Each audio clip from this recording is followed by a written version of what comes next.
Bonjour Carole André Desormes. Bonjour Candice. Alors après la mort du numéro 2 du Hamas, Saleh al-Harouri à Beyrouth, la réponse du Hezbollah était très attendue. Son chef Hassan Nasrallah s'est exprimé, a à nouveau condamné et menacé Israël, mais sans évoquer précisément les détails de sa riposte.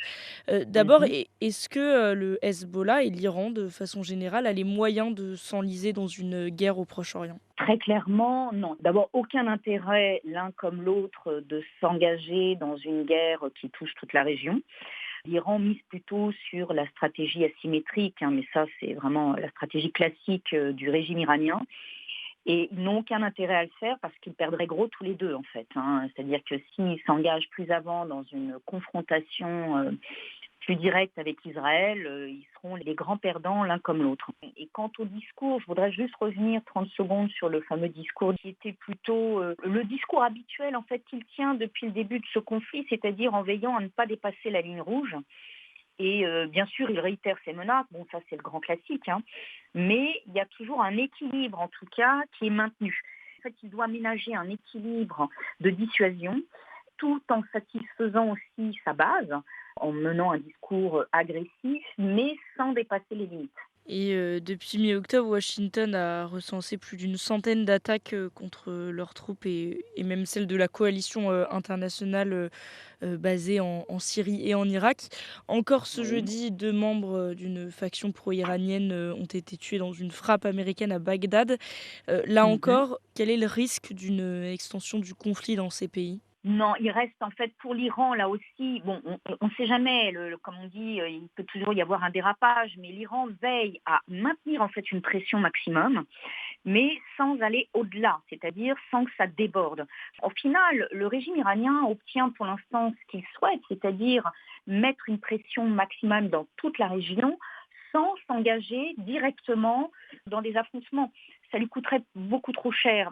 Donc, en menant ces attaques sur le territoire irakien ou syrien, finalement, c'est une guerre qui lui coûte bien moins cher. Alors déjà humainement, parce que de toute façon, le régime n'a que faire des membres des différentes milices, mais ça lui permet quand même de rester finalement un petit peu meneur du jeu, entre guillemets, sans aller trop loin. Donc on est toujours dans cette logique-là, c'est-à-dire qu'il y a des pressions, ces pressions se font par les intermédiaires. Pour, revenir sur les tensions en mer Rouge, le Oui. Conseil de sécurité de l'ONU, s'est mis d'accord mercredi soir pour condamner les attaques des Houthis.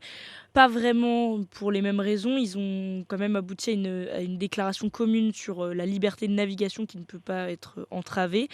Mais pourquoi en fait, le Conseil de sécurité ne parvient pas à afficher une position, partagée commune sur, les tensions en mer Rouge? Qu'est-ce qui bloque? Alors, ce qui bloque, c'est qu'on a quand même déjà les 5 membres permanents qui ont le droit de veto, et donc il est évident qu'à ce niveau-là, il y a au moins la Russie qui mettrait son veto. La Russie aussi a tout à y gagner avec ce conflit parce que tous les médias et toute l'attention se portent sur le Moyen-Orient, ce qui lui laisse un peu plus les mains libres sur le conflit avec l'Ukraine. Donc déjà, il y a ce blocage-là. La déclaration qui a été faite, c'était évidemment un appel à la désescalade dans la zone, comme c'était précisé, en fait, pour la protection des populations.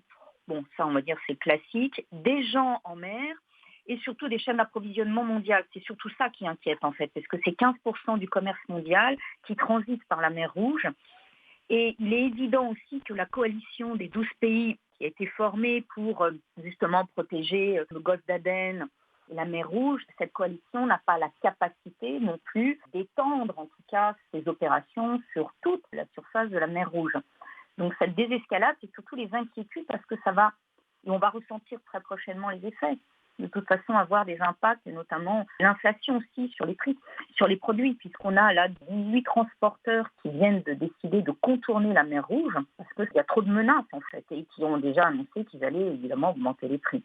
Donc l'inquiétude, elle se porte sur les chaînes d'approvisionnement. Et le chef de la diplomatie américaine, Anthony Blinken, revient une Oui. quatrième fois au Proche-Orient pour éviter l'embrasement régional.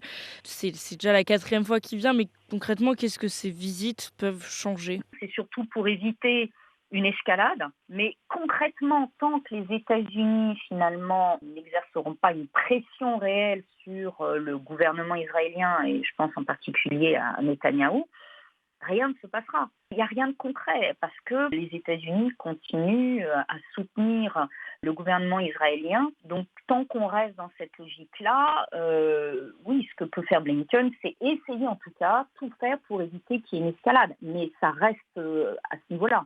Rien de plus, c'est-à-dire tant que les États-Unis ne prendront pas la décision de ne plus fournir le gouvernement israélien, l'État israélien en armement ou en soutien financier, rien ne se passera en fait. Le porte-parole de l'armée israélienne, Daniel Hagari, a annoncé dimanche dernier que les réservistes feraient une pause dans la guerre pour se préparer à des combats prolongés. Il a prévenu que la guerre se poursuivra toute l'année 2024. Qu'est-ce qui peut arrêter Israël en 2024 et est-ce qu'Israël ira vraiment jusqu'au bout, qu'elle fasse tout encore une fois pour atteindre son but? Oui et non, parce qu'on est aussi dans évidemment le discours, parce qu'il ne faut pas oublier, bon, bien sûr, c'était l'annonce qui a été faite par le porte-parole de l'armée, mais derrière, il y a aussi Netanyahou. Et lui, c'est sa survie politique qu'il joue. C'est-à-dire, tant que la guerre dure, il reste à son poste. Lui, il est dans la logique où il cherche avant tout à, pardonnez-moi l'expression, entre guillemets, sauver sa peau, mais surtout sa carrière politique, parce il a quand même quelques casseroles et la justice va lui tomber dessus. La population aussi, les Israéliens demanderont des comptes sur tout ce qui s'est passé, y compris l'attaque qui n'avait pas du tout été appréhendée par le gouvernement. Donc le fait de poursuivre la guerre, oui, ça de toute façon ils ont l'intention de continuer. On voit les bombardements ne s'arrêtent pas, mais encore une fois, ça ne veut pas dire que le Hamas va être complètement, comme ils disent, éradiqué. C'est-à-dire que les bombardements ne vont pas détruire une idéologie. Et le Hamas a encore des capacités de nuisance.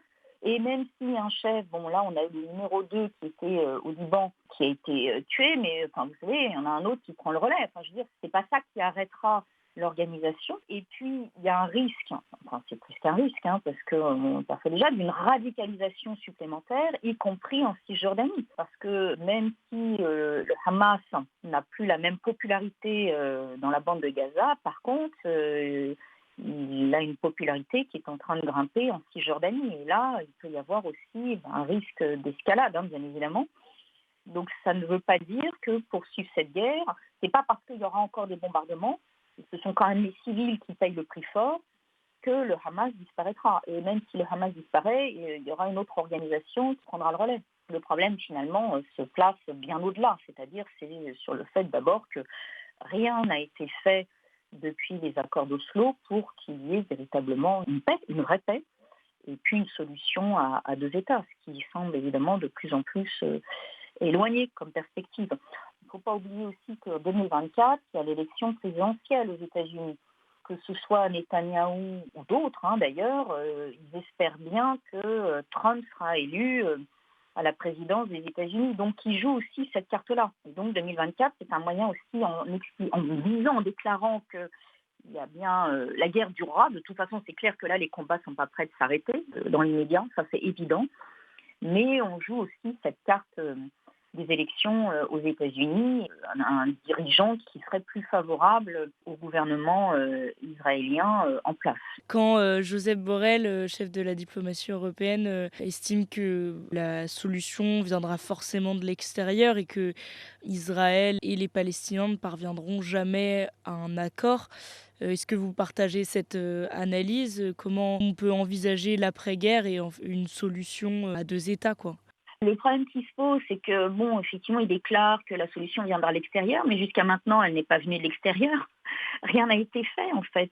Ça, il ne faut pas l'oublier. C'est-à-dire que jusqu'à cette attaque absolument terrible du 7 octobre, tout le monde avait mis sous le tapis la question palestinienne. C'est-à-dire qu'on avait complètement ignoré la question et au final, beaucoup considéraient qu'à partir du moment où on n'en parlait plus, il n'y avait plus de problématique, il n'y avait plus de problème de questions palestiniennes. Donc, dire que la solution doit venir de l'extérieur, jusqu'à maintenant, rien n'a en tout cas montré que la solution devait venir de l'extérieur, puisque de toute façon, personne ne s'en est préoccupé. Et les fameux accords d'Abraham, ont bien là aussi montré que même dans la région, et parmi, en tout cas, des pays arabes, la question n'existait même pas. Un autre problème qui est quand même conséquent, c'est qu'en Cisjordanie, l'autorité palestinienne qui est incarnée par Mahmoud Abbas est de plus en plus décriée.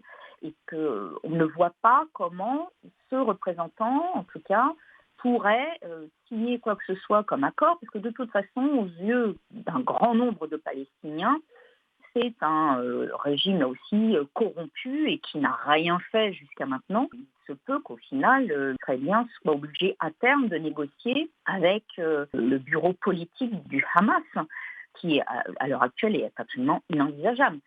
Encore une fois, la solution pourra se faire que si les États-Unis mettent vraiment une pression. Et s'il y a une réelle volonté, en tout cas, de trouver une solution. Écoutez, merci beaucoup Carole André Descamps d'avoir été avec nous sur Média. Avec plaisir. Merci beaucoup, Candice. Au revoir, bonne journée. Merci beaucoup. Merci. Bonne journée à vous. Au revoir.